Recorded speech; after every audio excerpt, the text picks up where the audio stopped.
Savior, my King, my everything.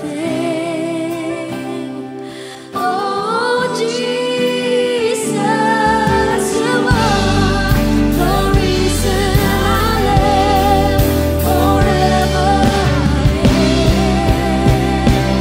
My all to you,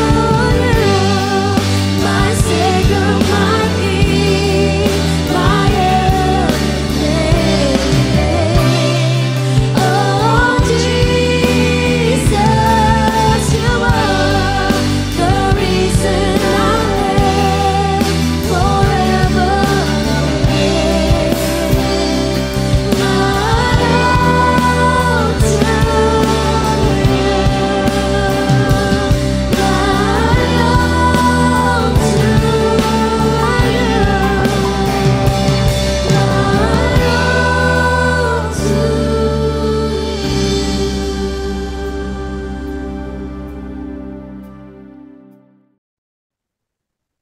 Praise God, purihin po ang Panginoon. Good morning, good noon, good afternoon, good evening. Nasaan man po kayong panig ng mundo ngayon, gusto ko po kayong batiin ng isang mapagpalang araw ng linggo, and I hope that you are all doing well. Ano man po ang ating mga pinagdadaanan, gusto ko po sabihin sa inyo na mas marami pa rin po tayong mga bagay na dapat pong ipagpasalamat sa ating pong Panginoon.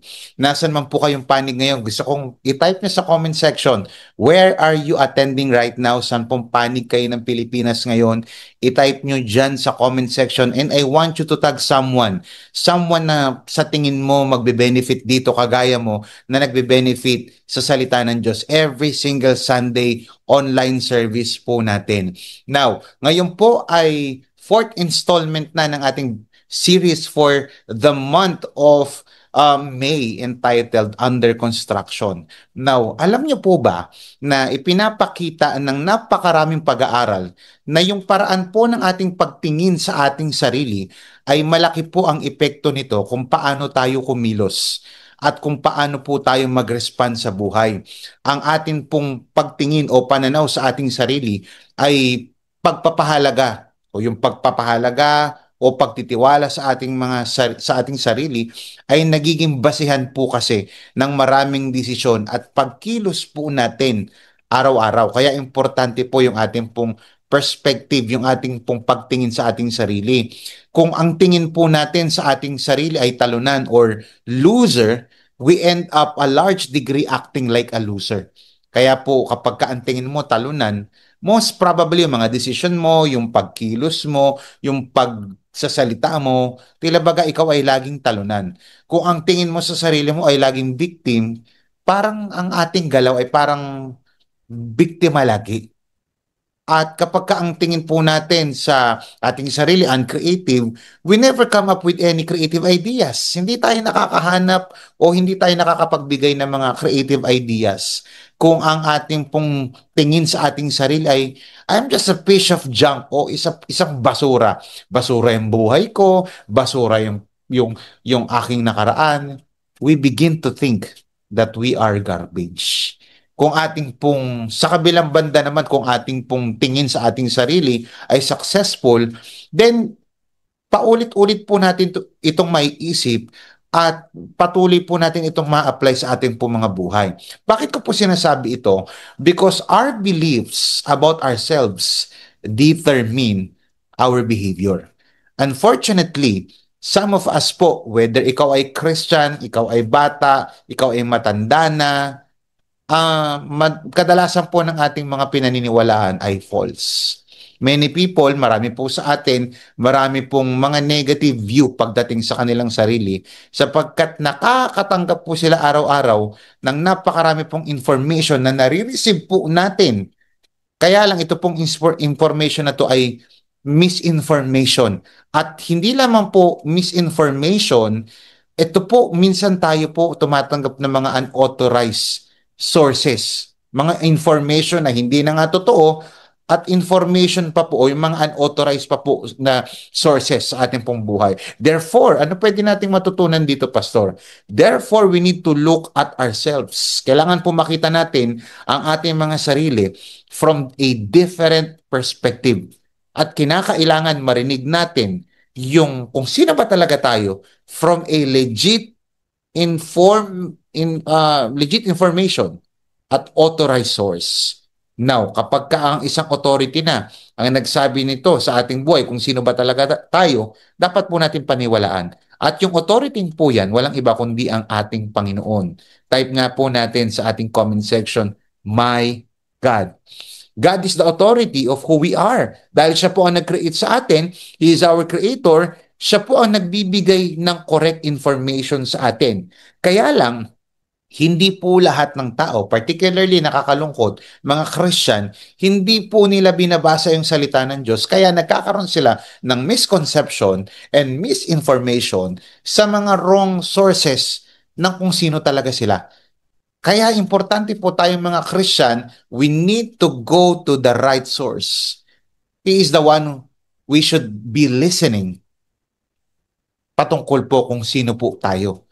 At gusto ko pong magbigay sa inyo ng isang Bible verse or Bible verses na kung saan kapupulutan po natin ang aral at makukuhanan po natin ito ng idea o ng salita ng Diyos kung sino po ba talaga tayo. Sabi po ng 1 Peter chapter 2 verses 9 through 10. Ito po sabi ng verse 9.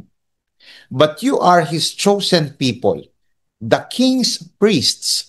You are a holy nation, people who belong to God. He chose you to tell about the wonderful things He has done. He brought you out of the darkness of sin into His wonderful light. Sabi po ng verse 10, in the past you were not a special people, but now you are God's people. Once you had not received mercy, but now God has given you mercy. Purihin po ang Panginoon sa pagkakabasa ng kanyang banal at makapangyarihan salita. Now, context muna tayo. Ang nagsasalita dito sa certain passage of scripture na ito was Peter. Can you type that in the chat? Peter. Si Peter po ang nagsusulat sa mga believers na kung saan nagkalat po sa Asia Minor. Yan po yung modern day Turkey ngayon. Ito po ay encouragement ni Apostle Peter sa mga persecuted na mga Christians noong unang panahon. Karamihan po sa kanila mga Gentiles na kung saan na-convert po sila sa Christianity. Ang feeling nitong mga newly born Christians na ito, feeling nila rejected sila ng world. Why? Kasi marami po sila mga kamag-anak, mga dati nilang karelihiyon, marami po sila mga kaibigan, ang nire-reject sila at pinipersecute sila because of their newfound faith. They were facing persecution, matinding persecution, sa pamamagitan ng pagre-reject sa kanila kasi meron silang bagong pananampalataya kay Jesus Christ. Sila ay under pressure. Kaya lang, si Apostle Peter ay pinapaalalahanan kung sino sila kay Kristo, yung kanila pong identity in Christ, na hindi sila nakakalimutan, na hindi sila insignificant. As a matter of fact, they are significant. Sila po ay chosen, sabi po dyan, royal and holy. At sila po ay pagmamay-ari ng Diyos. Sa first chapter, sinabi po ni Apostol Pedro kung ano ang ginawa sa kanila ng Diyos, niligtas sila. At dapat po ay mag-respond sila according sa pagkakaligtas sa kanila. Kaya dito sa chapter 2, sinabi niya kung ano yung sinabi ng Diyos tungkol sa kanila. Sino sila sa mata ng Diyos? Hindi sa mata ng social media influencers, hindi sa mata ng mga Hudyo noong unang panahon, hindi sa mata ng kanilang mga magulang, kundi sino sila sa mata ng ating Panginoon Diyos. As believers in Christ, ipinapaalala niya kung sino talaga sila. At ganun din po tayo ngayon. Sa mundong puno-puno po ng information at kung minsan kadalasan tayo po ay nakaka-receive ng mga misinformation coming from wrong sources, nagkakaroon tayo kung minsan ng misconception about our true identity. Kaya sa umaga, tanghali, gabi, depende anong oras po kayo nakakapanood sa ating pong online service na ito, saan man pong platform kayo nanonood, samahan niyo po ako sa ating topic entitled FYI. Do you know who you are? Kilala mo ba talaga kung sino ka? Bilang isang follower ni Christ, ang malaking katanungan, sino ka ba talaga? Ipapakita ng salita ng Diyos, sino ba tayo sa mata niya, hindi sa mata nino man. Pag-usapan po natin. Sabi po ng verse 9, but you are His chosen people. Pakitype nga sa comment section, chosen people, the king's priests. You are a holy nation. People belong to God. He chose you to tell about wonderful things He has done. He brought you out of darkness of sin into His wonderful light. Sino ka, o as a follower of Christ, sino ka ba talaga? Number one, you are acceptable. Can you type that in the chat? Acceptable. Sa totoo lamang po, mga minamahal kong kapatid, karamihan sa atin, buong buhay natin, pilit po nating hinahanap o kinukuha yung acceptance. Now, bakit nga po ba tayo driven nitong acceptance na ito? Bakit po? Kasi po, because we love the feeling of acceptance. Naturally, ang tao, ang sarap sa pakiramdam kapag ako ay accepted. Napakasarap isipin na someone has chosen me and accepted me. Sa kabilang banda naman, 'di ba, anong mararamdaman mo kung hindi ka pinili? 'Di ba, iba sa atin dito, hindi ka napili sa work, rejected, ang sakit. Iba siguro sa atin yung nililigawan mo, iba naman siguro sa atin yung business deal na nireject ka, na hindi tinanggap, masakit po 'yun. Lahat ng tao gusto niya maging accepted. Kasi kapag ka ikaw ay accepted, ikaw ay pinili, nakakataas po yan ng tinatawag nating self-esteem. Sa ating pong human experience, ang acceptance po ay malalim na pangangailangan po natin yan. Whether ito po ay mula sa ating pamilya, sa ating mga kaibigan, sa society, or even sa ating sarili.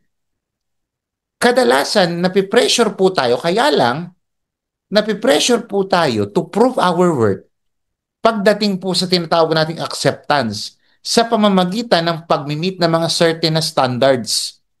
Kaya ito pong iba sa atin, I want to become successful kasi yung family ko, accepted ako kapag successful ako. Iba naman, yung ilong niya hindi ganun kaganda, kaya para tanggapin ako ng lipunan, para tanggapin ako ng boyfriend ko, kinakailan magpatangos muna ako ng ilong. Appearance. Iba naman, achievements. Kinakailan ma-achieve mo yan. Kinakailan 80 ang grades mo para tanggapin kita bilang anak. Iba naman, behavior.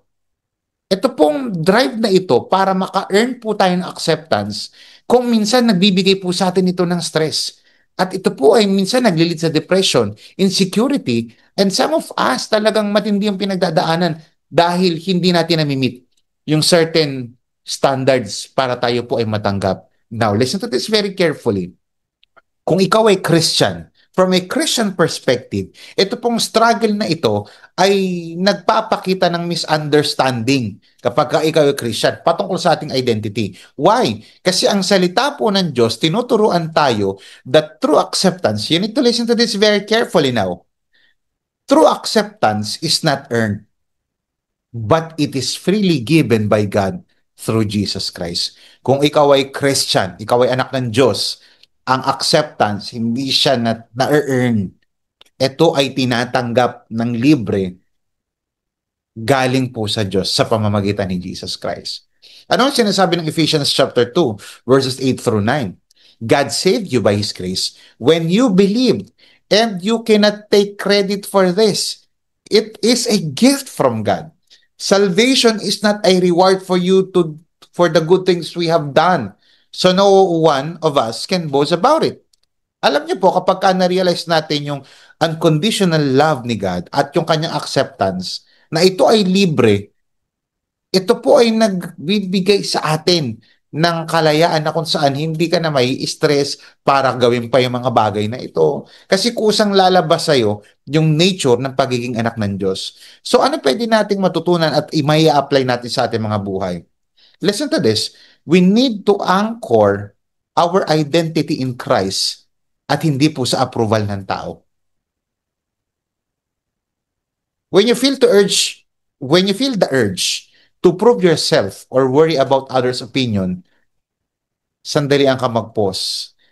Lagi mong isipin that you are accepted and loved by God just as you are. Kaya importante po na yung iyong identity ay hindi po naka-anchor, hindi nakadepende sa pera, hindi nakadepende sa tao, yung iyong identity hindi nakadepende yan sa sinasalihan mong grupo o yung fraternity, yung dance group. Ang iyong identity bilang isang Kristiyano ay hindi nakadepende sa mga ginagawa mo. Ang iyong identity bilang isang Christian ay nakadepende kung sino ang nagligtas at nagbigay sa iyo ng kaligtasan. Walang iba kundi ang ating Panginoon Diyos. Kaya rest in grace and not in performance. Wag na po natin stop striving to earn God's favor by your own works. Hindi mo makukuha sa kung ano-anong mga pinaggagawa mo yung pabor ng Diyos. Binibigay po ito ng libre. At ang tunay na tumanggap ng libre na itong ng favor ng Diyos ay kusang gagawa ng tama. Hindi mo kinakailangan gawin yung tama para umokay ka kay Lord. Binigay ni Lord ang kaligtasan at in response, mabuborn again ka, kusa kang gagawa ng mga bagay na mabuti sa harapan ng ating Panginoon. Palakpakan po natin ang ating Panginoon. Ano pa pwede natin matutunan dito? Focus on loving others, hindi yung winning ng hindi pag-win ng kanilang approval. When you shift your focus from how can I be accepted to how can I show love to others, your actions become an outflow of God's grace at hindi means ng pag-gain ng approval. Kapatid, mahal ka ng Panginoon at tanggap ka ng Panginoon. Bilang anak ng Diyos, ang identity mo ay kay Jesus Christ. Palakpakan po natin ang ating Panginoon. Pangalawa po, sabi po ng verse 9, but you are His chosen people, the King's priest. You are a holy nation, people who belong to God. Pangalawa po, ano po yung una? Kanina pinag-usapan natin, as a follower of Christ, sino ka ba talaga? Una, you are accepted. Bilang follower ni Christ, you are valuable. Kung ikaw po ay mananampalataya, ikaw po ay may halaga. Ikaw po ay mahalaga. Tanungin kita ngayon, magkano sa tingin mo ang halaga mo? Aber, I'm not talking about net worth na 5 million ako. 4,000 lang ang nasa bangko ko. 1 million ang worth ko. No, no, no, no. I'm not talking about net worth. I am talking about self-worth. We should never confuse values with value as a person. Now, to answer the question, magkano sa tingin mo ang halaga mo? Yan ang tanong ko eh. Kailangan tanungin muna natin ang ating mga sarili, what determines value? Ano ang sukatan ng halaga mo? Alam mo ba kung paano nalalaman kung gaano kahalaga ang isang bagay? Now, may dalawang paraan. Una, ang halaga ng isang bagay ay nakadepende sa kung gaano kalaki ang handang ibayad ng isang tao para dito. Bigyan ko example. Halimbawa, yung laruan, yan, sapatos, nagiging mahal kung may gustong magbayad ng malaki para makuha ito. Pangalawa, ang halaga rin ay nakadepende kung sino ang dating may-ari ng bagay. Example, kung yung boxing gloves na to, ginamit mo lang, wala namang masyadong value yan. Pero kung si Manny Pacquiao ang gumamit niyan at binenta niya, mahal yan. Kung yung ordinary damit mo lang, kung ikaw ay babae, gown, ordinaryong gown lang, hindi mo siya mabebenta ng mahal. Pero valuable siya, mahal siya, kapag sinuot siya ng Miss Universe. Ano ibig sabihin dito? Mahalaga ka sa Diyos kasi ginawa ka niya at binayaran ka niya. Kung ikaw ay Kristiyano at ang paniniwala mo ay nanggaling sa Bible, God created you and paid you with a high price. So therefore, you are valuable. Kaya mahalaga ka sa Diyos. Bakit? Kasi malaki ang binayad niya para sa'yo. Ano binayad niya? Buhay ni Jesus Christ. At ikaw ay pag-aari ng ating Panginoon. Pag-aari ka ng Diyos. Kaya sigurado na napakahalaga mo. Based on these two criteria na sinabi ko po kanina, what's your value? How much are you worth? Sabi po ng 1 Corinthians chapter 7 verse 23, God paid a high price for you. So don't be enslaved by the world. God created you and God paid you. Binayaran ka. Ang binayad niya dyan ay dugo ng Panginoong Hesukristo who owns you. What was paid for you? Who owns you? God owns you. Ano ginamit para mabayaran ka buhay ni Kristo? Kaya kung ikaw ngayon ay sinasabi mong Christian ka at ang pananampalataya mo ay nakabase sa Bible, dapat ang gumagamit sa iyo at napapakinabangan ka dapat ng ating Panginoon Diyos. God paid you. God paid a high price for you. So don't be enslaved by this world. Huwag kang magpaalipin sa mundong ito. Huwag kang mabuhay para lang makuha yung approval ng kung sino man. You are living for the approval of God and not of man. Palakpakan po natin ang ating Panginoon.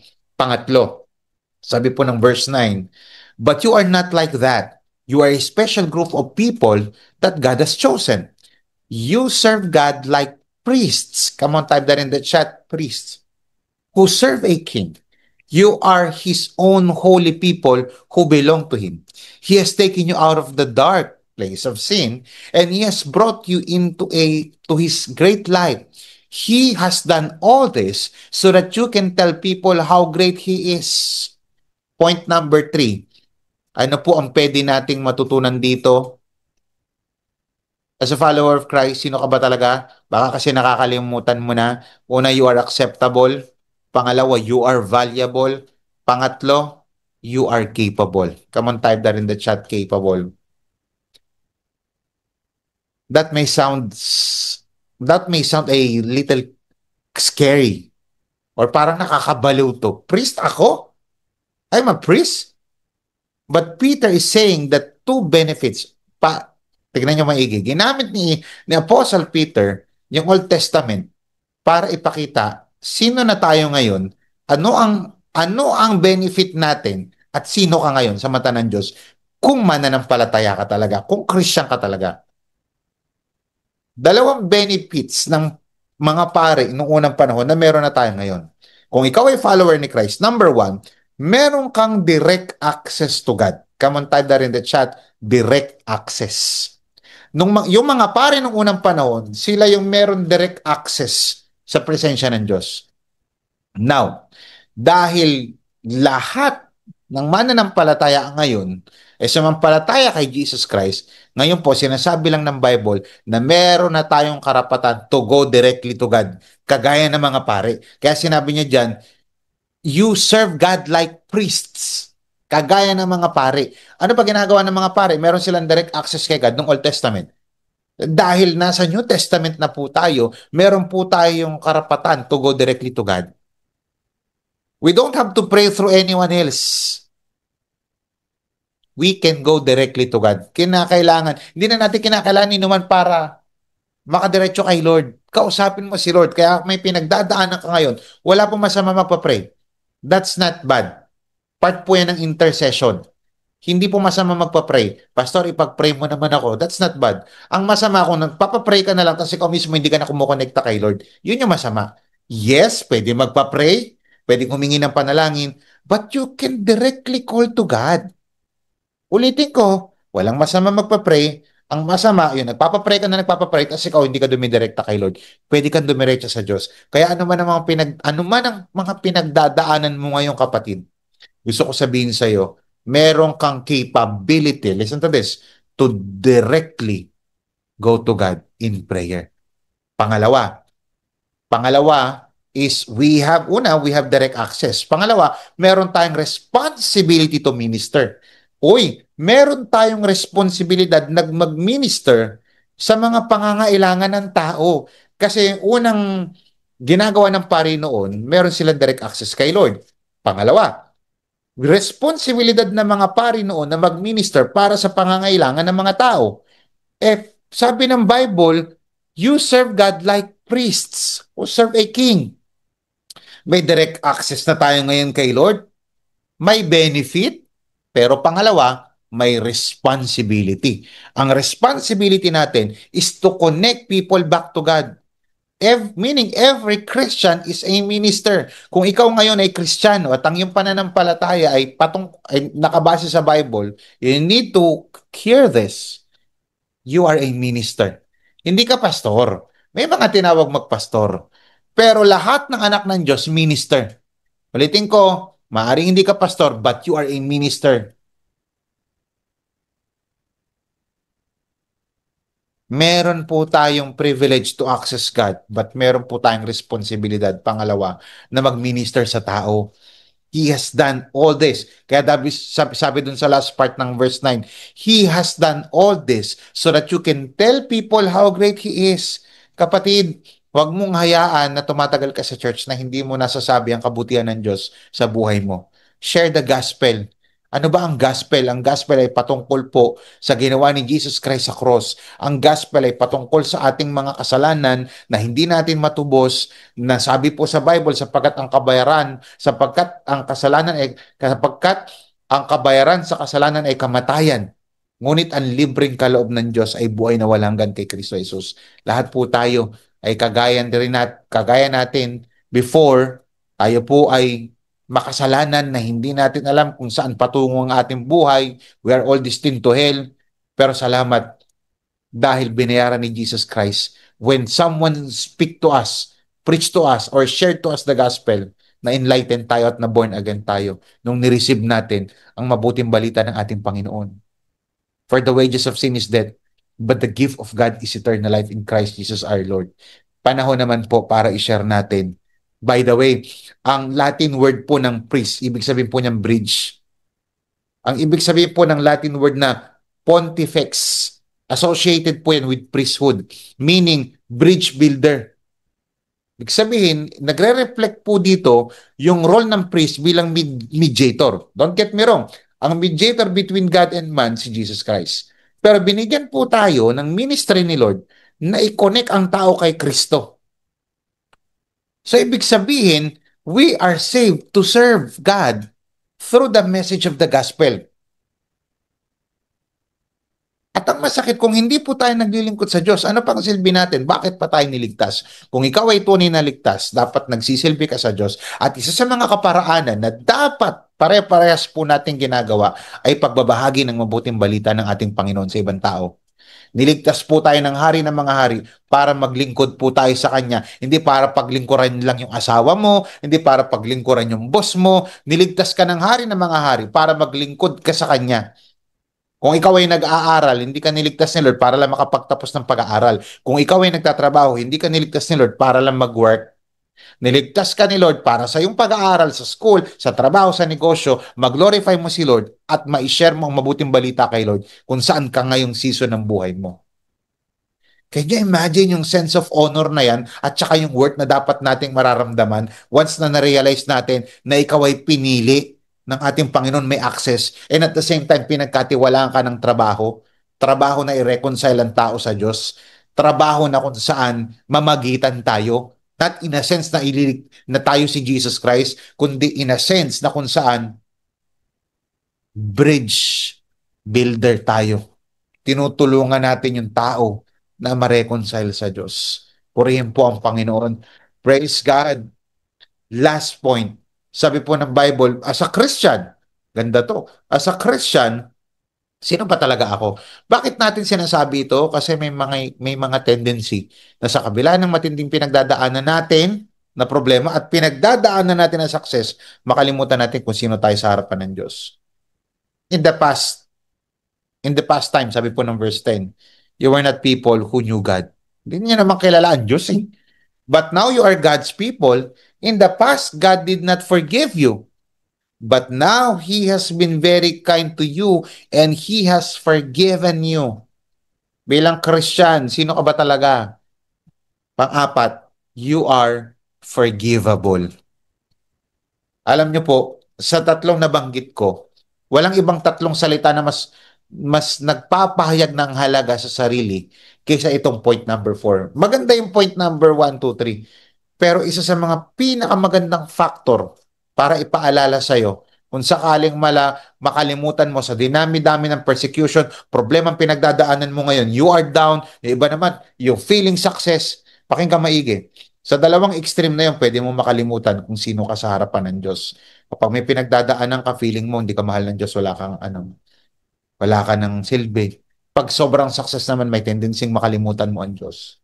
Watch out. Be careful doon sa dalawang extreme na yon. Mga kapatid, hindi ipinapamukha ng Diyos ang kasalanan mo. Bilang anak ng Diyos, binura niya ito.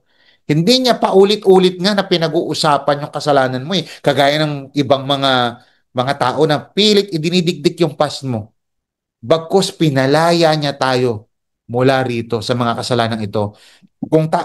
The moment na tayo po ay nagsuko ng ating buhay kay Lord, binura ni Lord ang ating mga kasalanan. We will not be held accountable for them. Why? Kasi we've been justified by faith in Christ. Therefore, tayo po ay malaya na sa paggawa lalo ng mabuti. Binura ni Lord. Binura na ni Lord. It is as if you have never sinned. Yan ang ibig sabihin ng justification. Listen to this. God is still in the business of forgiving sin. He can take all our sins and wipe our slate, our all sins. Yung lahat po ng kasalanan natin. In conclusion, napakaganda po ng ating pinag-usapan ngayon. Bilang mananampalataya, do you know who you are? If you ask God, He will tell you. Pag tinanong mo si Lord, sasabihin niya na bilang mga mananampalataya, bilang mga follower ni Christ, you are acceptable. Tanggap ka ng ating Panginoon. Why? Tinanggap ka ng ating Panginoon hindi dahil sa mabuting nagawa mo, hindi dahil mabait ka, hindi dahil may religion ka. You are accepted by God because of His Son Jesus. You are valuable. You are valuable because of His Son Jesus. You are capable because of His Son Jesus. You are forgivable because of your Son, because of His Son Jesus. Kaya pansinin mo, very Christocentric itong message natin ngayon. Nakasentro siya hindi sa ating mga tao, kundi nakasentro ito patungkol sa ating Panginoong Hesukristo. Mga kapatid, sa sobrang tindi ng pinagdadaanan mong problema, baka nakakalimutan mo na kung sino ka.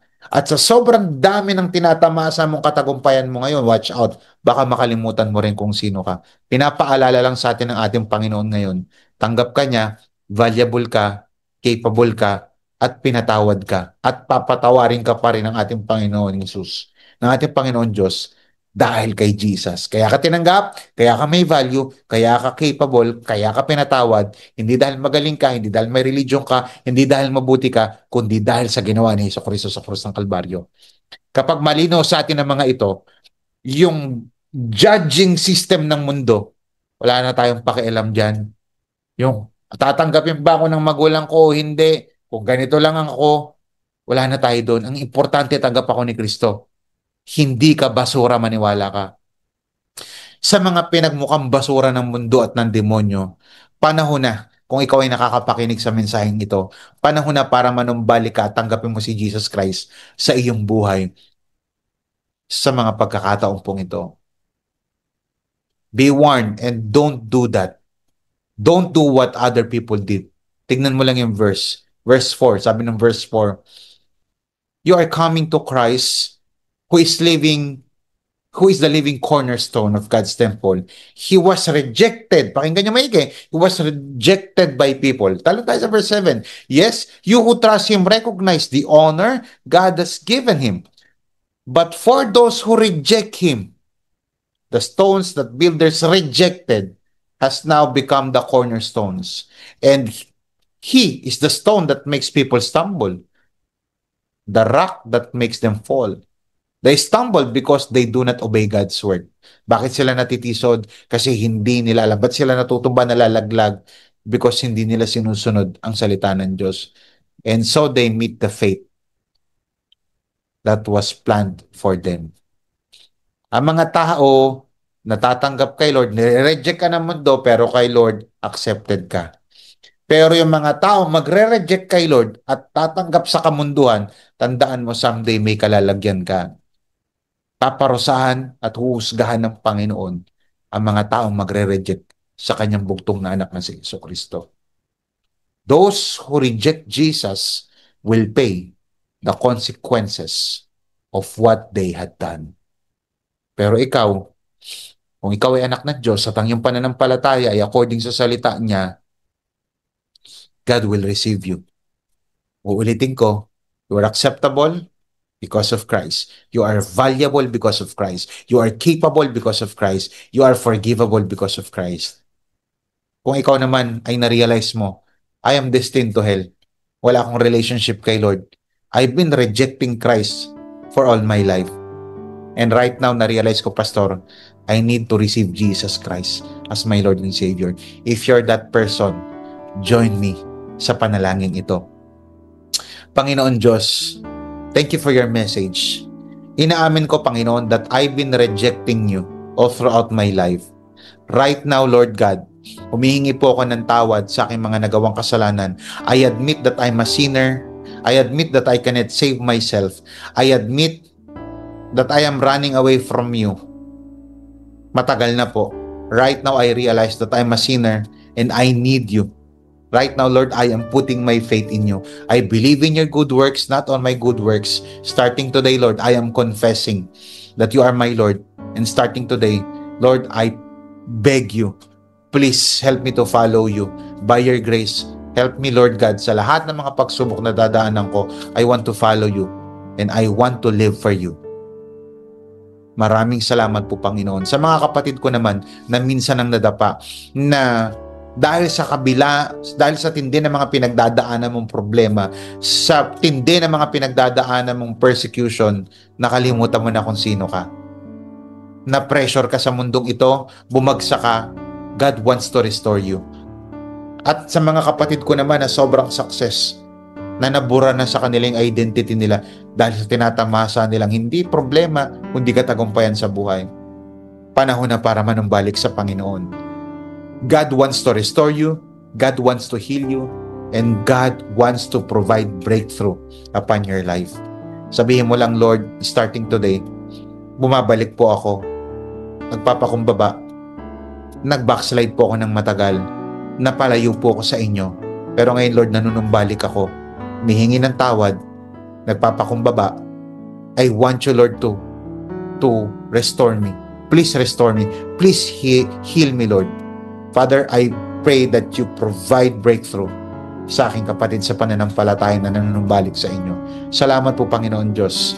Pinupuri ka namin, sinasamba, pinaparangalan at niluluwalhati sa ngalan ng Ama, ng Anak at ng Espiritu Santo. Ang lahat ng anak ng Diyos ay tumanggap o mag-type ng Amen at Amen. Palakpakan po natin ang ating Panginoon. Salamat po sa pagsama ninyo sa ating 4 na linggo ng ating series for the month of May entitled Under Construction.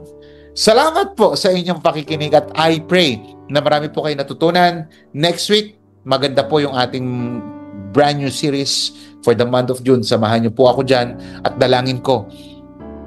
Gabayan po kayo at samahan po kayo ng ating Panginoon. Pagpalain po kayo ng ating Panginoon.